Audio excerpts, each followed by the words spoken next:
Here's the chance for Oscar Piastri. How brave is he feeling on the brakes? It's a dive bomb move. It's a change of lead.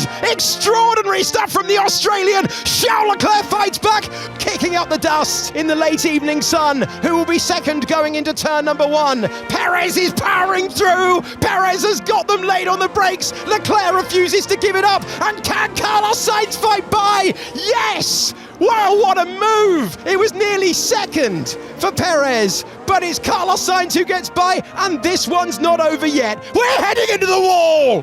What the is he doing, man? What the is he crazy or what? Idiot. What happened there? Are you okay? Yeah, but I don't get it. Oscar Piastri wins the Azerbaijan Grand Prix.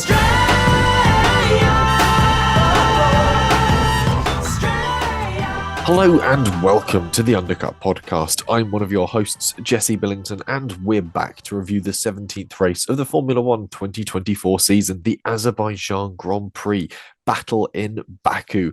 And well, to do this, I'm joined by Ellie-May Taylor. How are you? I'm good, thank you. How are you? Not too bad. It's been a relatively normal Monday for me. Been quite nice, warm, sunny, dry. Went out for a walk at lunchtime, ran after work. Just all round a pretty tidy weekend and pretty tidy Monday. Nice weather. Yeah, really it's weather. better weekend than we had for Goodwood. But anyway, we've got not Goodwood to talk about. We've got good Bahrain, and it's not Bahrain, good Azerbaijan. But we'll get to that in due course. The first thing on my list is, of course, Bahrain, which has been confirmed as the pre-season test location for 2025. February 26th through February 28th will be the 3 pre-season testing days for the teams to shake down their chassis for the 2025 season with whichever drivers they decide to throw into them. Heading back to Bahrain, I'm not too fussed about it being the test location. It does sort of ruin the Bahrain Grand Prix because we know what the cars are going to do. Is it next year that they're having 3 different test sessions? Like 3 different, like 3 days, but 3 times 3. So one of them will be at Bahrain, but it hasn't said where the other 2 will be. I don't know. That's a good question. F1 testing 2025. It just says pre-season testing, and then the 3 days. There's no sort of rumor as to whether or not it will go any further beyond that. Let's check. Planet F1 is usually pretty solid. I can't remember whether they announced it for this year or not this year, for 2025 or 2026, but then it makes sense why they'd already announced it for 2026. Yeah, just like in F1 2024, the teams are being given just 3 days of preseason testing as the regulations remain stable for the final year of the current cycle. For F1 2026, the amount of test days is likely to increase, with the teams needing more time to get on top of revolutionary new chassis and engine regulations. So we could see something different coming up when we get into 2026. But for next year, it's all much of a muchness, but we do still have Australia coming up first. So at least there'll be a chance for teams to start making alterations before we head back to Baku. So not Baku, Bahrain. I've got too many B's on the brain. Chance for the teams to shake things up coming out of Albert Park before we go to Bahrain to shake things up and see how things look a bit different. But anyway, that's by the by. That's something to look forward to next year. In the meantime, we've got the Baku Grand Prix to go over, and well, what a weekend. Obviously, practice was a bit peppered with the usual things we see through practice sessions, drivers taking to the runoff areas. We saw Franco Colapinto having a little bit of a shunt, taking out one corner of his car, just finding the limits, but he'd been pretty hot on it all the way through. And then, of course, we get to qualifying. And, well, howdy. What a qualifying session that was. Yes, but kind of a strange one as well, in the sense that Norris, with the sort of, was it a yellow flag? Was it a white flag? Sort of, did he have to slow down? It's kind of the one driver I don't want that to happen to, just because I want a close drivers' championship. So to start 17th, I mean, albeit then he, was able to get back up there in the race, but it's kind of not what I want the kind of mayhem I want to see. You want to see sort of a clean, concise sort of battle. You don't want any of those sort of hiccups and trips and sort of slips that come from outside of the drivers. Some of the things that we might have seen in sort of 2021, the famous sort of battle between Hamilton and Verstappen all season long, where we saw tyre blowouts inflicted on Max in Baku, sort of ruining his sort of chance at sort of scoring points there, or sort of issues like that that are outside the realms of the driver's control. But it was definitely a yellow flag. The question is whether or not it should have been a yellow flag is the overarching question, because of course a slow-moving Esteban Ocon through the top section of the circuit really should have called for a white flag for slow-moving car ahead. And that would have been fairer. That would have seen sort of a different sort of performance result from Norris through that top sector. Ultimately, though, he saw yellows. He acted appropriately under those yellows as well. There was a significant lift. There was a significant change in his time, which obviously wouldn't have been flagged up as a problem for the FIA. They would have gone, no, he behaved as expected. But unfortunately, it did mean that his banker time was not enough to progress out of Q1, eliminated in the first round of qualifying.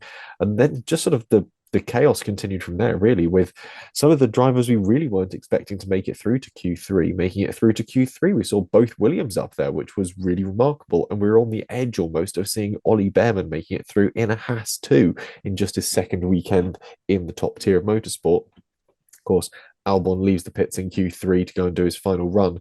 But somehow a leaf blower painted bright neon yellow is still attached to the air duct to the top of the roll hoop filled with dry ice. You see, if you watch the onboard or the sort of garage cam, you can actually see the mechanic going to grab it and take it out as they notice it's still in the car as he goes to pull away.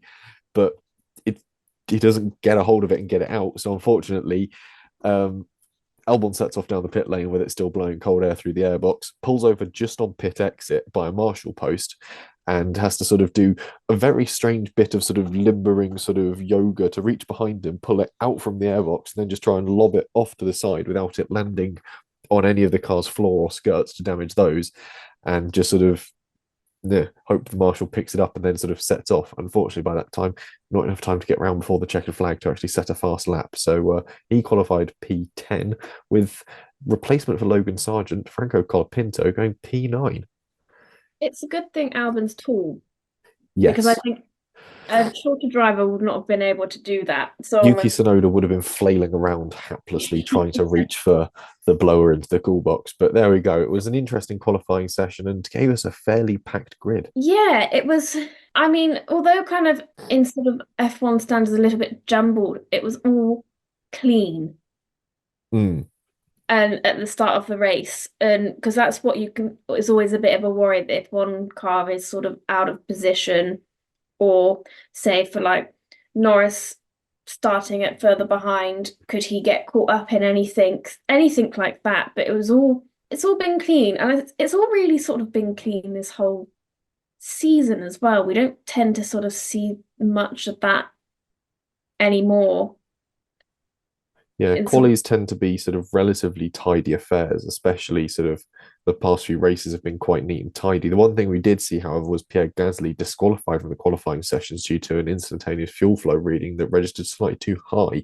This is something that's bitten out the Alpines before, and it's just simply a case of the FIA knows how much fuel that pump is putting through to the engine, and unfortunately, for a short span of time, it overstepped its margins, and that Alpine would have been overfueling and going a little bit quicker than anticipated, which is to say about the speed of an F1 car for the Alpines.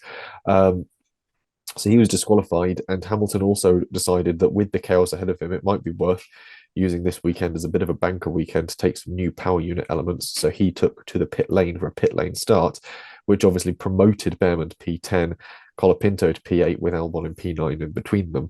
So a really interesting field as we go into turn one off the start of the race. And then it was just a damn good race overall, I think. I agree. I think it was a good race, but at the same time, it seemed a very hard to overtake on. Even with that huge long, was it 2 kilometers straight at the end, drivers were still struggling to get past. I mean, you sort of had like Norris with Albon.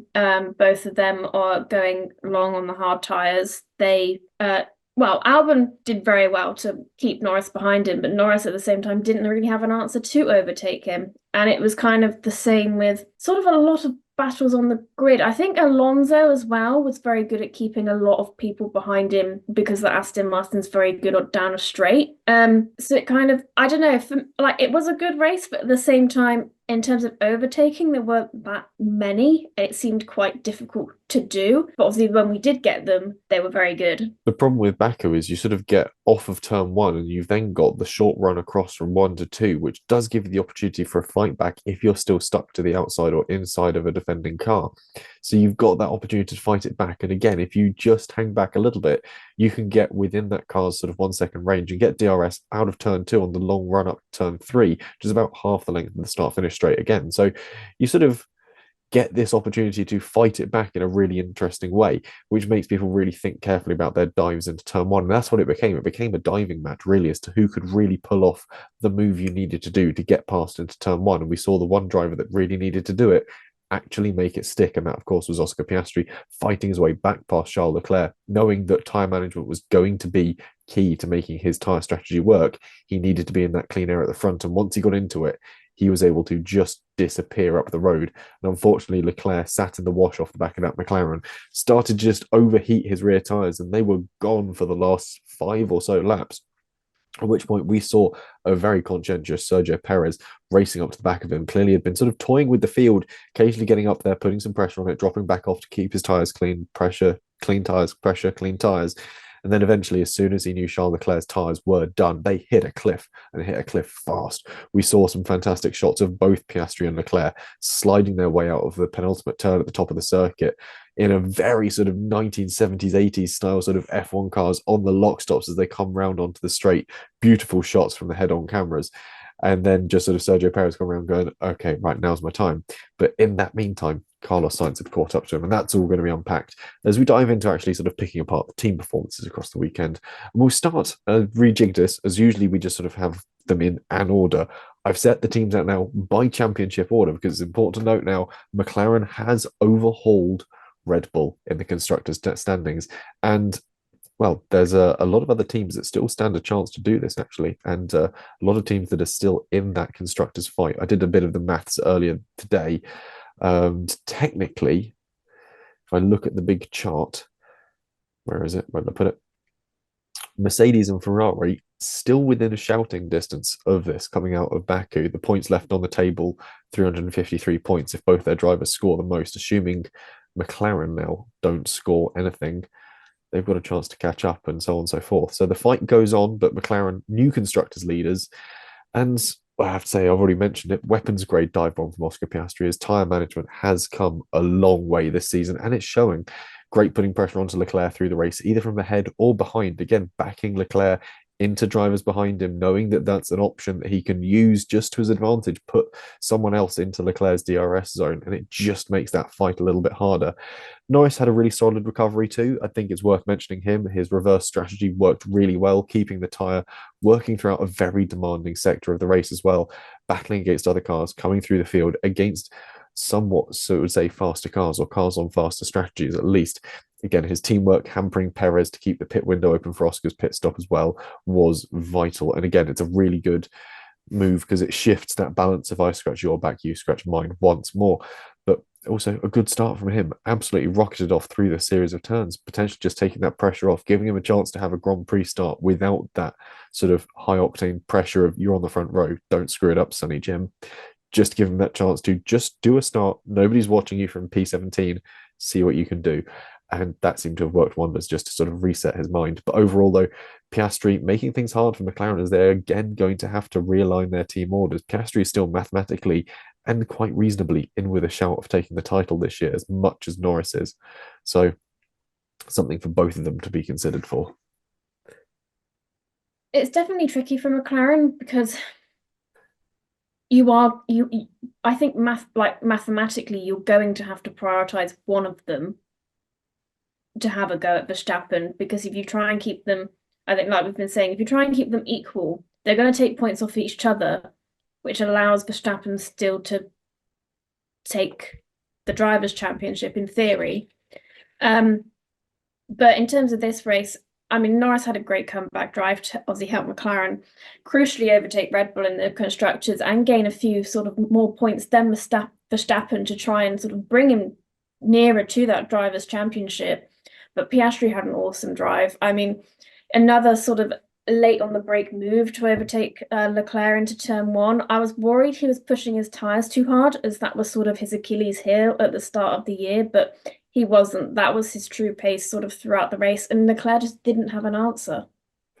Yeah, there wasn't a sort of riposte from the Scuderia. They didn't really have anything. The best they had was a late charging Carlos Sainz to try and get into that fray and start protecting his teammate, but it wasn't there. It came too late for Ferrari.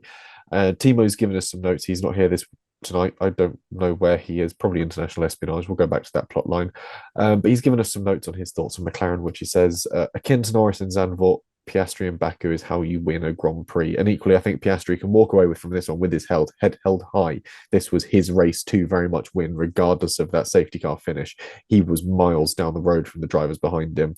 That was going to be his win, whatever happened. So he's now got a clear conscience. He's got 2 wins in this season, just as many as his teammate does. So it's making things quite a lot tighter in the papaya outfit.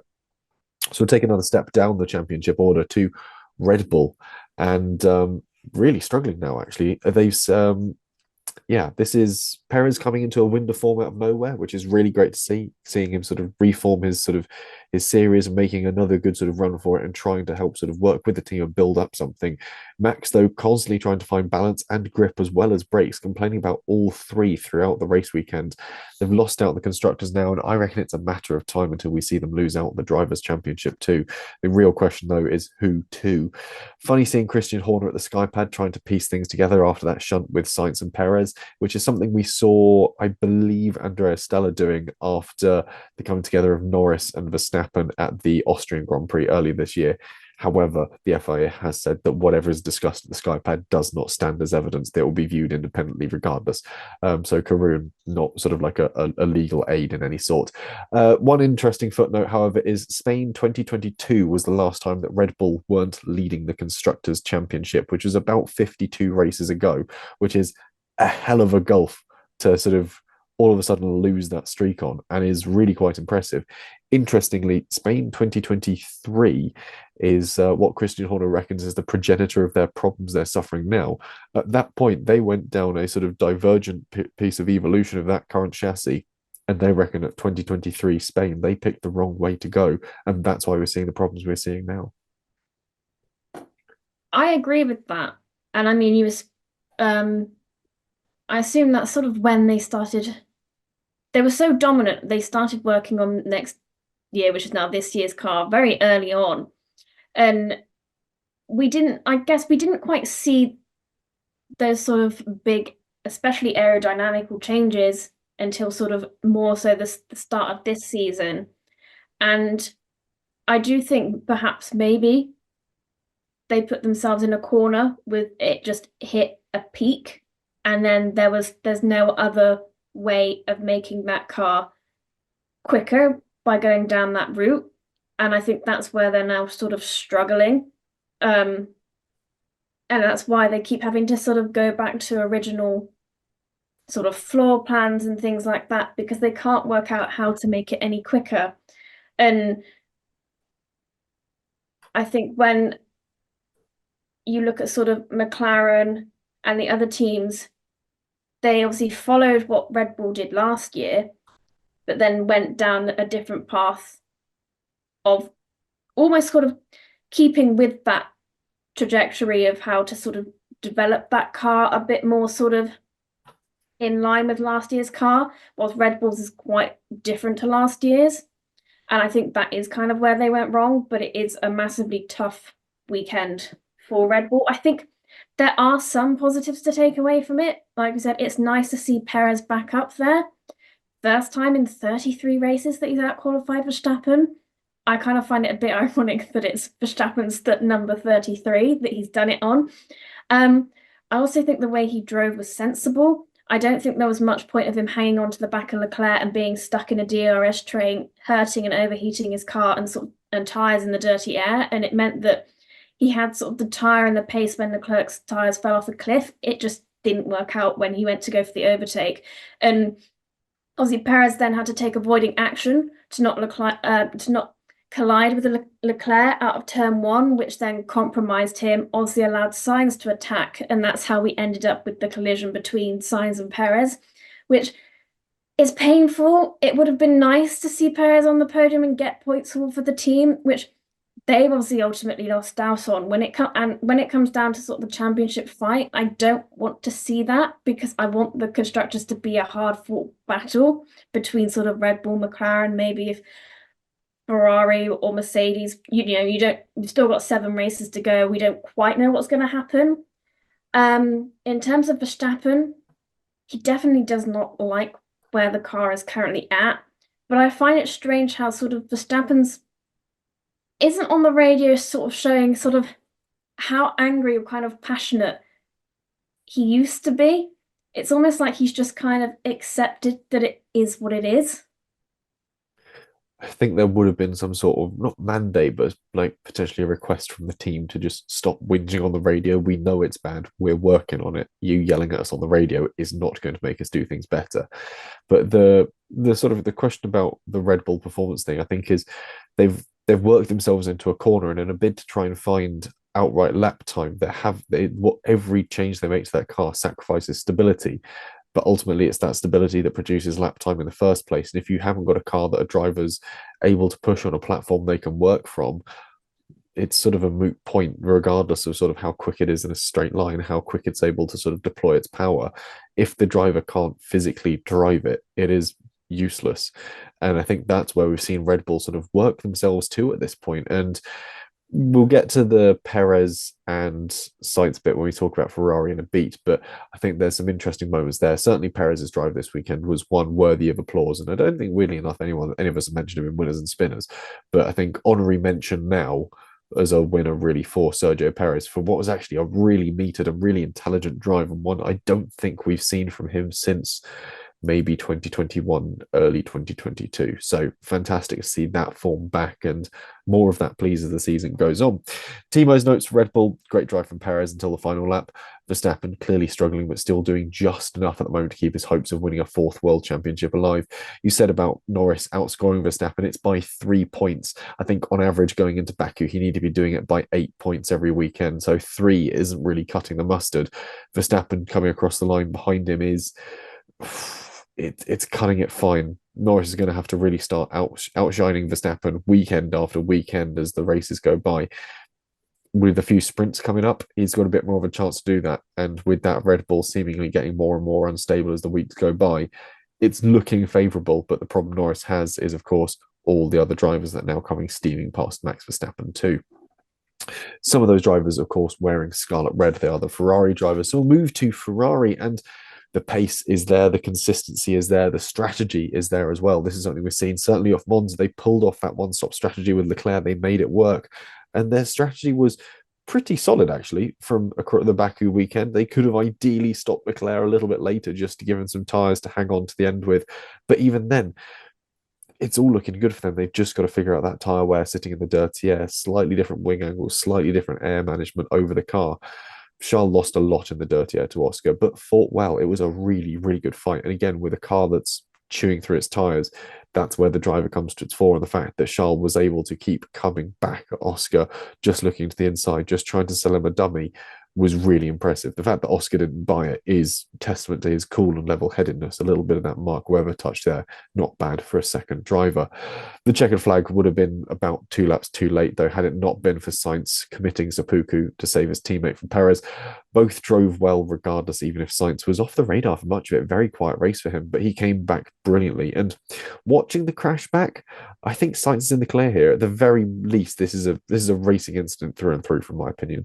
If you watch Sainz's move as he goes into turn 1, he is hammering down to catch Perez. He's got huge overspeed coming out of turn 1, but he's got it controlled, and that's where we see him come past Perez and almost see him go into the back of Leclerc as well. So at that point, Sainz is now having to get it stopped and get it turned through turn 2. He misses the apex at turn 2, so he's taking the wider line, but also puts him straight onto the racing line. So he's got the overarching line, he's ahead of Perez, and then obviously he's allowed to sort of reset the car. The angle he's taken and the lateness he's taken the steering angle off that car means he's got a slight diagonal across the track, but he's the lead car. He's allowed to do that. Perez just doesn't react to it. There's plenty of space to his left, but for some reason, Perez just makes no attempt to change line, which is very strange. Admittedly, it sort of looks like it's Sainz just turning in on him. But if you watch Sainz's wheel, while the car is sat pointing a little bit to the left, he's not actively steering left at that point in time.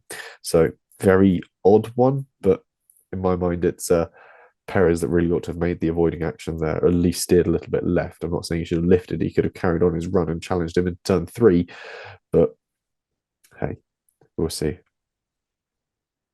For me, it's just a racing incident.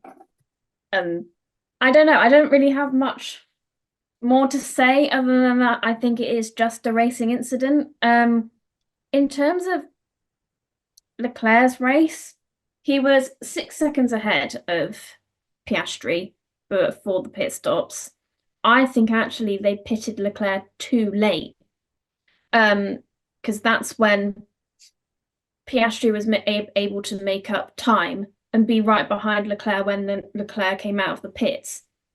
He sort of, in a way, not got an undercut in the sense that he took the lead, but he got the gap between them closed considerably. So I think Ferrari just left him out a bit too late, which now is kind of that horrible 4 poles in Baku. None of them have been converted into a win. But he fought hard. He just then, once Piastri overtook him, he just couldn't match the pace. I think out of the top runners, McLaren had put less downforce on their car, so they were quick in the straights, whilst Ferrari was sort of quicker in the corners, but you can't overtake there.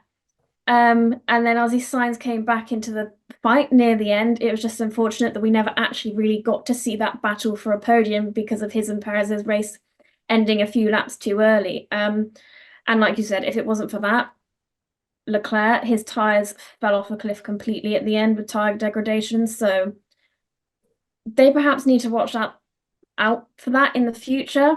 Maybe, I mean, we know in F1 you can't keep, if you're the car behind trying to overtake the car in front, you can't always be on the back of that car because your car will overheat and it will hurt your tyres. I think he should have maybe backed off a little bit more, get the battery back up, and then go for a charge, and then sort of do it that way rather than trying to always keep being on the back of Piastri because, well, as we saw, it didn't work. The battery charge point, though, is an interesting one because by the end of the race, Piastri's battery was pretty much empty. I know it was down to the absolute bottom of its charge capacity, but Leclerc still had a fair amount of battery left that he could have deployed. So when it came to sort of doing that, there was still that option to do it. I think the problem Leclerc was running into with his battery deployment was the fact that there was no tyre to put the power down with. He could have turned that battery right the way up to its full deployment, but it would have just seen the rear end skittering about all over the place. Thiebo's notes for Ferrari, really encouraging from Ferrari. Despite the last lap crash with Sainz, both championships are up for the taking for them, and that's got to put a smirk on your face. And it really does. Ferrari are within a reasonable distance of Red Bull at the moment. Outside of Baku, they are just 50 points shy, well, 50 points shy of the lead of the constructors, which is now, of course, McLaren. Red Bull, 20 points shy of McLaren. So it's looking good for them. Mercedes are a bit of an outside shout at the moment, 167. But when you look at the drivers, if we go all the way to post Baku, if we look at where Leclerc is, he's only 78 points shy of the lead. And everyone's going, oh, Norris could close in that gap as early as like Spa. And that was where Norris was 78 points away from the lead.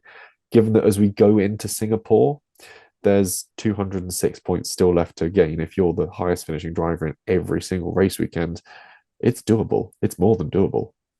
So Ferrari tend to have a car that is suited for Monaco, suited for Monza, suited for Baku, and suited for Singapore.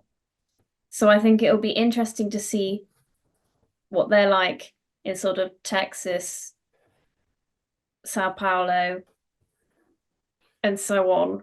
Singapore, Mexico, and Qatar should be okay for them. It's maybe Abu Dhabi, depending on the cars around them, but it's going to be those, and Las Vegas as well, a lot of straight lines there. It's going to be the sprint weekends at Kota and Sao Paulo that could be the ones that decide how this championship pans out, because of course sprint weekends, there's more points on offer. That I think is where the McLarens are just going to come good. So we'll see what comes of them as it develops. Moving away as we shuffle down to fourth in the constructors' order, Mercedes. George put it best when he said that he outscored their position this weekend. It was a jumbled quali. Lewis taking new parts meant that it was very much a joker run for them, but still a promising performance. And fingers crossed, the slightly slower Singapore will offer them more. In the right place to capitalise on the chaos ahead. Still not a perfect car, though. Lewis struggling to find sort of outright pace to get past a lot of drivers this weekend. It was another race where sort of the same issues they've had all season plagued them again. I mean, they started the weekend strong, and as soon as that track starts to rubber in more and the grip gets better, they seem to get worse. And I guess that also shows sort of in the fact that they lost most of their time on the mediums. A tire, at least at the start of its life, is a grippier tire than the hard, which they were then able to perform better on. But Formula One is still a series where you can be rewarded for other people's misfortune. So if you put yourself in a position to reap the benefits, which is what George has basically been doing for most of the season, most notably in Austria and now sort of Baku, where what would have been a fifth turned into a podium position finish for him. So they're always there to pick up the points. They may not be where they want to be, sort of how they sort of used to be back in 2020, a little bit sort of 2021, fighting for the championship still. They're not there, but they haven't fallen off completely. They're still sort of in the background. They are very much the fourth running team in this year's championship. They are there picking up points when there's problems with one of the top three teams or drivers within that top three teams. And that's why we're seeing them sort of coming home with those regular sort of thirds, fourths, and fifths, but more often than not, it's the fifth, sixth, and sevenths that seem to be populating the Mercedes score sheet at the moment, just because that's just where the car is at the moment. Like you said, it's got this issue where as tracks rubber in, as tracks develop, it's a car that doesn't seem to be able to sort of settle itself on its suspension. And as a result, when it loads up going through corners, it just gets a bit upset. It becomes a tricky thing to put power down as you get to the exit of corners, as the weight transfers again around the car. It's just not damping right. It's not rolling right. There's something that's a little bit off with it at the moment. But hopefully a bit of development going into the final year of these regulations will see them really get up there and give us a proper four-way fight at the top. Thiebo's notes for Mercedes, not a great weekend when you look at where they actually were versus where they were. And I think that is a great way of actually summing up the point on Mercedes. Just behind them and in fifth place by default, I guess, it's Aston Martin. And great from Alonso, a bit of a human speed bump out there at some points with sort of trains forming behind him, but he's known for doing that these days. But yeah, kept up with much of the field. Shoddy from Stroll, though, I will say, lobbing one up the inside of Tsunoda and ruining both races. I think he got lucky. It was called a lap one racing incident, really. All I can assume is that with the news of Adrian Newey joining the team, Lance Stroll thought he'd have a go at being an aerodynamicist and tried to rearrange Yuki Tsunoda's side pod, only to find out that punting a massive hole into the side of an F1 car is massively aerodynamically inefficient. I don't really know why he tried that move on Tsunoda. He went for a gap that wasn't there in the first place. But Alonso, he just got on with it to come home eighth, which, again, best he could have done. I think that's very much the case of sort of where, sort of similar to how Mercedes is doing, it's just sort of best they could have done. But with Aston Martin, it's a bit further down the order and it's a fight that's getting a bit trickier. Thiebo's note for Aston Martin is simply, excuse me, sir, you've been strolled. Fingers crossed that'll be different ones. Of course, they've got Adrian Newey sat down at a desk with his pencils out. Minardi come next in the order. And yeah, unfortunate for Tsunoda, we've already mentioned him. Stroll nosing through in a tight part of the track, blowing open his side pod. Great quali, though, putting him into contention for something exciting. It was a mid-race at best for Danny Rick. Trying to make a one-stop work was just a little bit beyond what that car is capable of, regardless of sort of how long he stretches those tyres. Yeah, it was another unlucky race for Tsunoda, obviously having to retire with car damage, and Ricciardo just had huge tyre degradation and just wasn't able to make that sort of race work for him. It's kind of with, I think, people being out of position and the Perez Sainz crash, things like that happening, they could have It was a got. weekend that had a recipe for sort of success for some of the lower down teams, but we did see that with Haas Yeah. and Williams. It just didn't roll the way of Minardi. Yeah. And equally, I think the problem is when you've got faster drivers coming from behind you, what it serves to do is break up DRS trains and break up battles. It separates you from the nearest guy you could be fighting. So all of a sudden, you're running in clean air, but you're now 2 seconds back from the person you really need to be sort of scrapping with, and you've now got to try and find a few bits of a second a lap to catch up to them, and then hope you've still got tires left and energy left to battle with them to try and get back to where you were. So it's unfortunate way that the weekend sort of rolled out for them. Thiemo's notes very much echoing ours. So we'll shuffle into Haas, which is where things start to get interesting once again. And Ayo Komatsu clearly has made the right call, signing Behrman. Very driven, very fast, and just a brilliant weekend from him. He was absolutely gutted to have missed out on Q3 on the road by such a narrow margin, but still goes out and turns it into point on a Sunday. Hulkenberg drove well as two, so I think that's worth saying equally. If you're going up against Hulkenberg, who's been one of the standout surprises of this year's season, and you're coming in and going, I'm quicker still, that is certainly something. So Behrman certainly wins the weird accolade of points for two different teams on his debut in each of his first two races in the sport. So it's sort of one of those sort of somehow you've done points in your first two races in the sport. Both of them have somehow been for two different teams. Congratulations on this weird one-off trophy. Sounds harsh, but if you were Haas, would you get rid of Kevin Magnussen now and put Behrman in? What's now the point of having Kevin Magnussen in there? This question has been asked of Komatsu across the weekend, and his answers have been very diplomatic, I think is a fair way of putting it.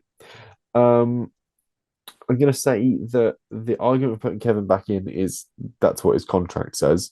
And also the fact that when it comes to car dev, Kev is just a bit more familiar with it. He's better able to sort of make those sort of notes and have those discussions with the team. So when you're looking at building that final iteration of the car for 2025, he's just sort of one of those drivers you want to have in there. And again, contracts are paid. Like there's sponsors attached to the car that are there because of Kevin. You need that money coming in if you're Haas.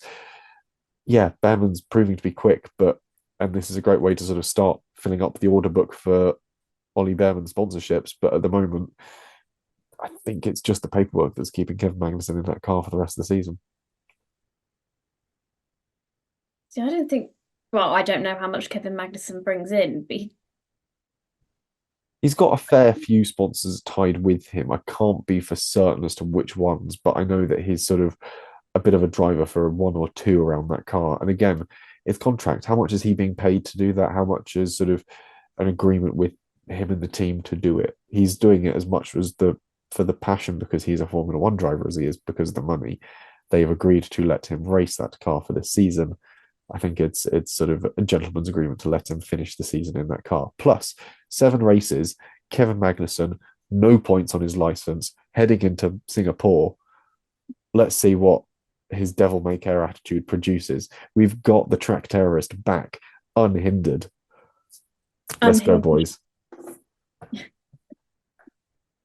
They didn't show it on TV, or they might have, and I never saw it.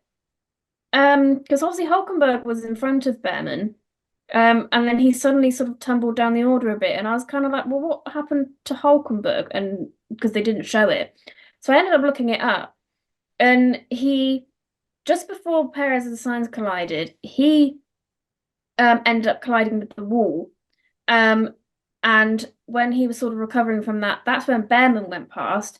He then went over some large debris from the Sainz Perez crash and just sort of got caught out by it, which then allowed Hamilton and another driver. Well, Pinto, I think, came past him at some point towards the end as well. So. Yeah, which it all just unpicked his race a little, which is why he then ended up sort of out of the points.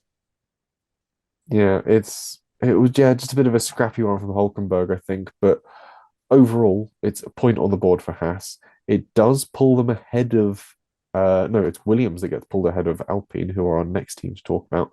Thiebo's notes on Haas: great drive from both drivers, especially Behrman, for closing the gap to Gasly in the championship as well. He does close the gap to Gasly. He doesn't overhaul him, however. Yeah, it's unfortunate. I think overall, it's weirdly, despite scoring points, it's a drop from 15th to 16th for Behrman this weekend, mostly because of one of the drivers we're about to talk to, Alex Albon, who goes from 17th to 13th. Before we do that, I'm just going back to the point of putting Behrman in. How many points are Haas behind? Who are they behind? Haas are sat behind, it'll be Minardi at the moment. And they are how many points behind? Let me check notes coming out of, as Haas are on 28, Minardi are on 34. So it's 6 points between them. I guess you would have to work out the calculations of if they put Behrman in, thought that he'd do a better job than Magnussen, and they overhaul RB, so they then get more money at the end of the season. Does that then outweigh the sponsorships? The sponsorship swap. And and the payout that they'll have to give Magnussen and things like that. Potentially. The interesting stat I was about to trot out is Hulkenberg so far this season, for the kilometers he's covered, so then worked out to just every 300 kilometers, scores what for every 300 kilometers he drives, so roughly for every Grand Prix, he scores 1.35 points. Magnussen scores 0.39 points. Behrman, admittedly, this is skewed because he obviously had that fantastic finish in a Ferrari in Saudi Arabia, scores 3.42 points for every Grand Prix he does. So if you're Ollie Behrman at the moment and you've got that statistic, you're welcome for one. Take that to Ayao Komatsu and go, look. Hulkenberg, he's doing good. He's 1.35 points. Yeah, this is great. Me, 3.42 points every Grand Prix. Look at what I could do if you put me in that seat. Go on, do it, boss. Interesting though, Colapinto now, over the same metric every Grand Prix he does, now has an average of 1.96 points per race, or every 300 kilometers, which is quite a fun statistic. This is literally taken by the race distance they've covered, broken down into 300 kilometers. Which against Sargent Zero is... Yeah, it's taken Colapinto 2 races to quadruple Logan Sargent's career points tally, which must be soul crushing if you're Logan Sargent. Yeah, which brings us nicely to Williams. We might as well talk about them. For me, my notes start off with wow, double points and a massive haul at that. And surely there can be no doubt on why they moved Colapinto up. Now, a lot of people were sort of bemoaning, oh, it's a bit late in the season. Why have you done that? Just because he was expensive, because Logan Sargent was getting expensive. This is why. Yes, Colapinto had that shunt in FP1 or whatever it was. Yes, he bent a front corner and a wing. They're easily replaceable and rebuildable.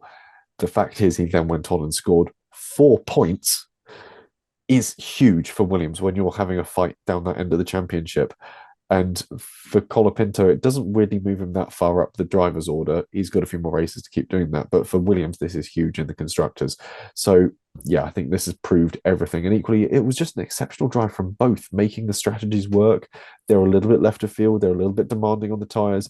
But they made it work, and they were there to capitalize when things went wrong for other drivers. And that's what you need to be doing when you're those back market teams. You need to be in those P10s, those P11s, those P9s.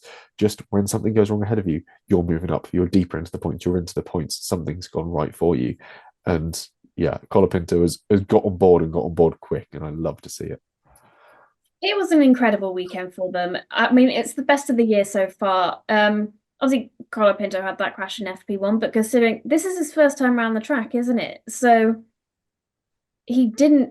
that's not bad from him at all. And to qualifying 9th is super impressive. Like you said, they split the strategies so that Colapinto started on medium, went to hards on about lap 10 or 11, which Quite I thought early. was too early, yeah. He was struggling to defend from those on fresher tyres near the end. But Norris had no answer to Albon's pace, as both of them went sort of long on the hard, and Albon came back through the pack nicely on the mediums once he had pitted for them. But that's a huge placement for the team, and just a really strong weekend for them overall. And I mean, there's still a seat up for grabs at Audi next year. I'd quite like to see Colapinto in it now.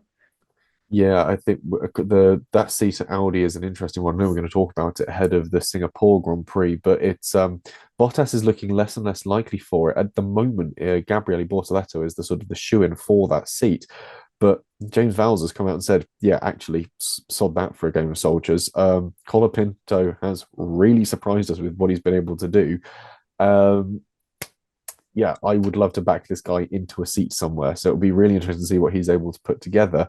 And yeah, you're right. Actually, he has never been around that circuit before. So to hop in it and just give it hell, really impressive. I was going, surely he must have done it a year before in Formula Two, but this year was his debut year in Formula Two. So he wouldn't have even raced it the year prior.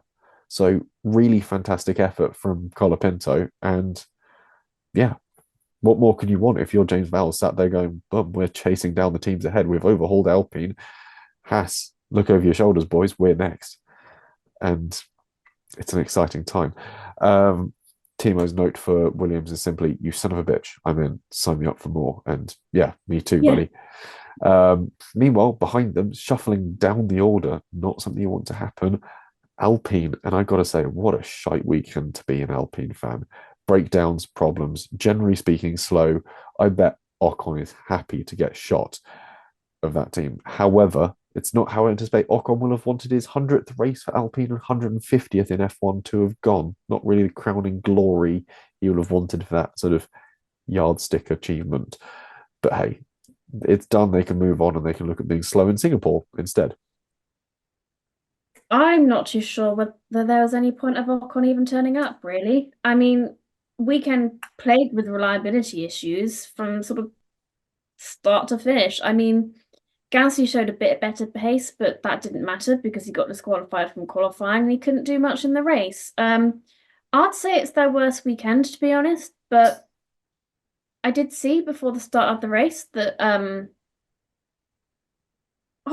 what's his name? Flavor Flav. Fabio Briatore Oh. was with Naomi Campbell. Oh yes, yeah, she was there to do the flag wave, wasn't she?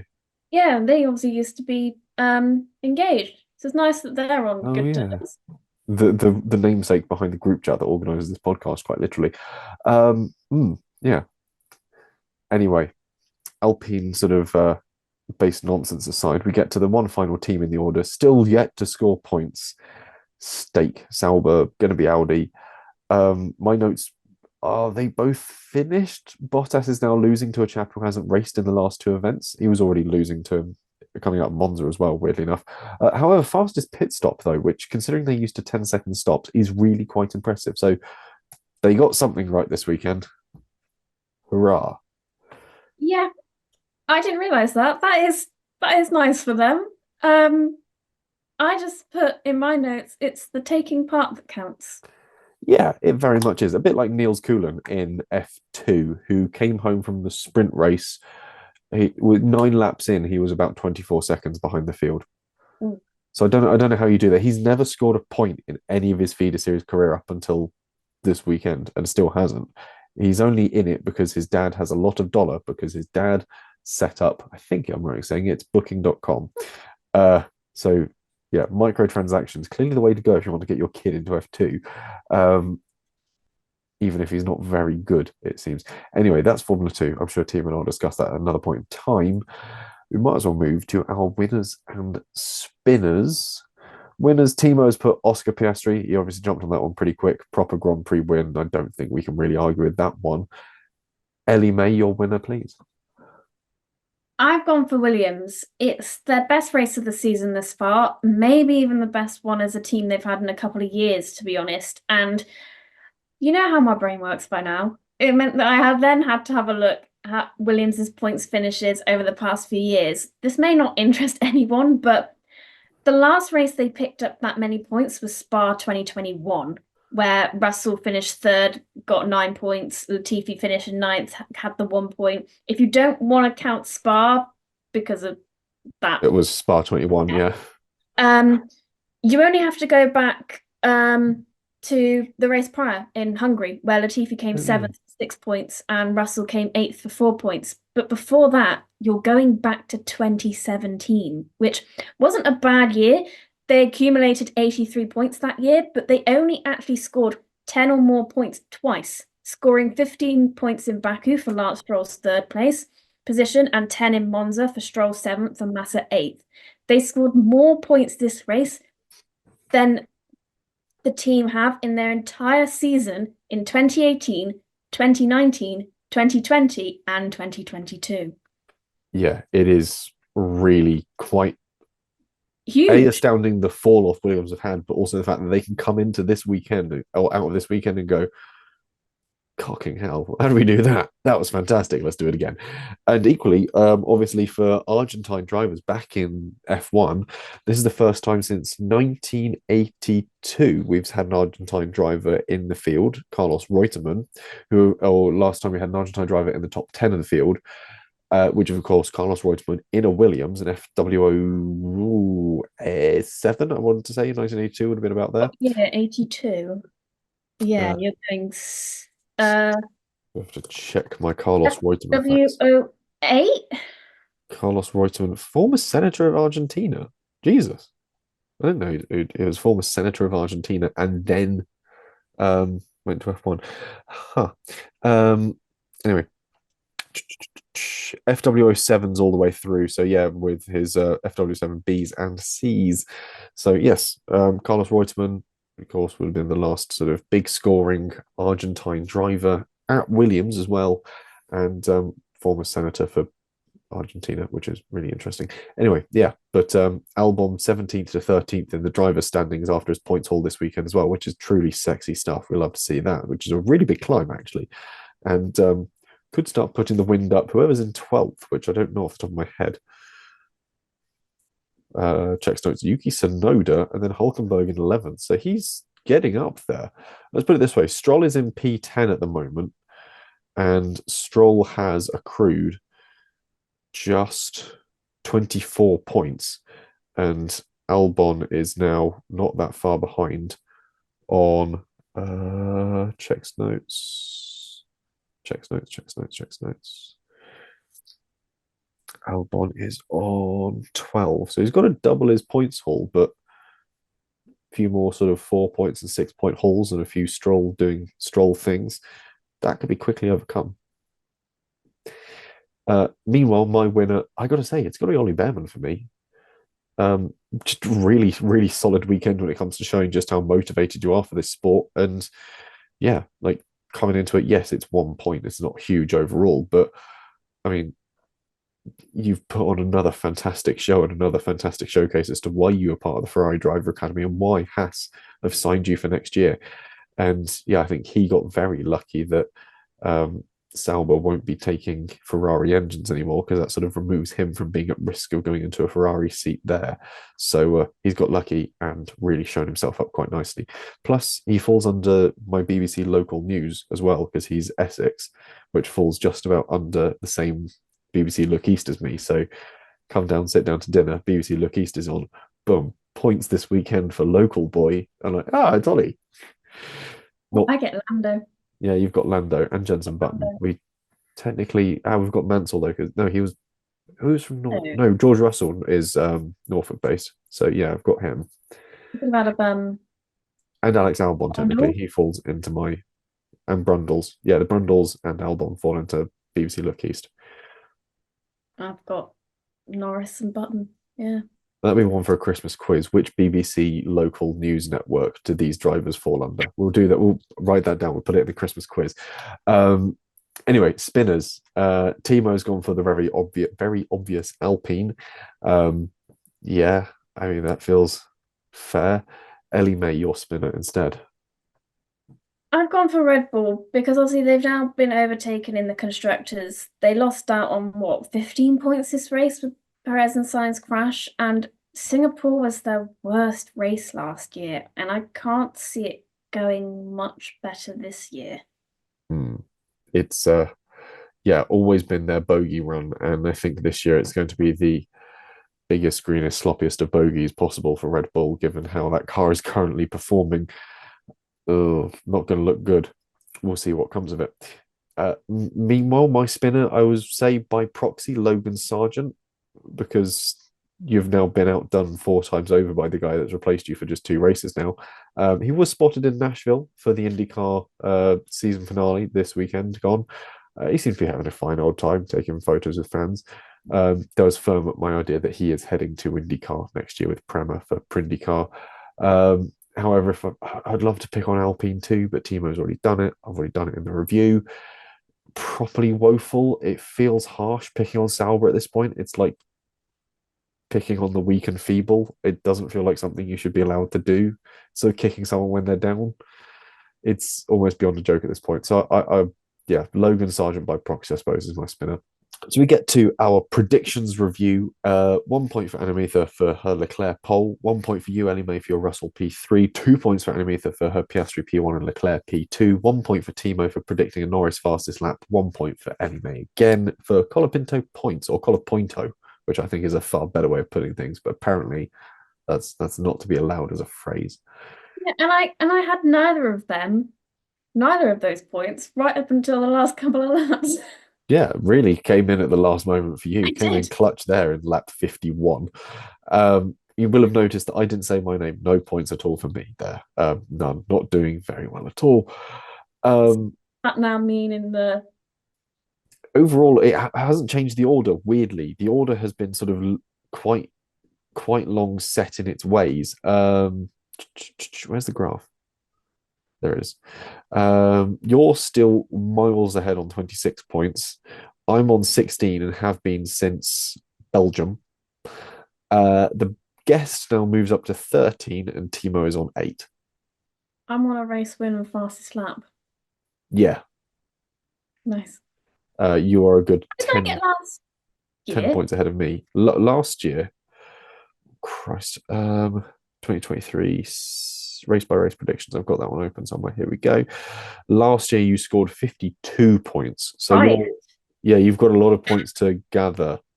7 races to go. What have we got? Predict podiums, pole, fastest lap, wild. So 6 by 7 is what, 42. So you could catch up to where you got last year. I was thinking I was going to try for that, but then I didn't. I thought I had about 26 points last year, so I've got a lot more. Yeah, I'm not doing that. Yeah, it's a long old climb for you to get back up there. Away from our predictions, we might as well have a quick look at the Fantasy F1 review. For Baku, Noah Honga 2, 254 points. Doors by Gunter Steiner, 251 points. And Noah Honga 3, 243 points. Team Nitro RX came home P11 on the Kerbs P12, on the Kerbs Pub Chat P13. Genuinely, yeah, I'm surprised as you, Thiemo, writing this, that they are all that high. Extra Magnifico Terrestrial P14, Justica para Carlos P15, and Jesse's podcast team, the highest of any of my teams apparently in P21. God, that's awful. Did I really do that badly? Brief pause. How did I get Dean for Justica para Carlos? Because obviously it has Carlos. I don't know. Home. Let me just make the window big so I can find the sign in button. But then I don't understand how Extra Magnifico Terrestre would be higher than that, because I have both Yuki Tsunoda and Daniel Ricciardo in there as well. Let's see, completed. Azerbaijan. Yeah, I scored 52, 125, and 83. 52 points. Why did I get so few there? Kevin Magnussen. Oh, Take out Kevin Magnussen. Oh, I forgot to take out Kevin Magnussen. It really annoyed me taking out Kevin Magnussen out of Extra Magnifico Terrestre, because I didn't then have enough to really afford anyone decent. Yeah, so then I had to take away 2 drivers, and that's how I think I ended up with 2 RB drivers instead. It really annoyed me. That's annoying. Can I bin off Magnussen there? How much does that leave me with? 14 as a budget. I can't put in Behrman for Singapore. 14. I could put in a Stroll. That feels like a bit too much of a gamble. You know what? Sod it. Franco Colapinto, you have just been promoted. There we go. Continue. It's annoying, that rule. Yeah, that is an annoying rule. Unfortunately, my other teams that just didn't do well on account of being terrible. Yeah, the other one that didn't do great, Leclerc, Russell, Sainz, Tsunoda, Hulkenberg, Ferrari, Haas. So that would have been crippling. Yep, no, what Thiemo has written is fair under a quick review. Anyway, overall, that means that Take a Stroll still leads the title, 3,578 points, with What's the Racing Point, 3,537. Noah Honga 3,497 points in third place. On the Kerbs, P11, Midbeds Racing, P14, just 1 point ahead of Team Nitro RX. Ellie-May's podcast team, P23, and the Greatest Moustache still languishes in P37.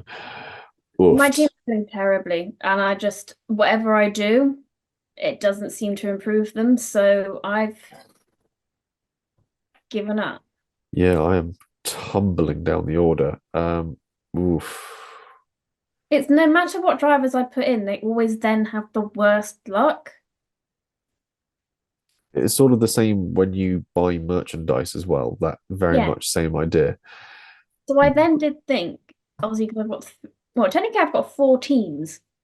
So I can pretty much, if I can pretty much put, if I don't replicate any driver and any team in. Yeah, you could cover the entire grid, and that way at least one of them's guaranteed to do all right.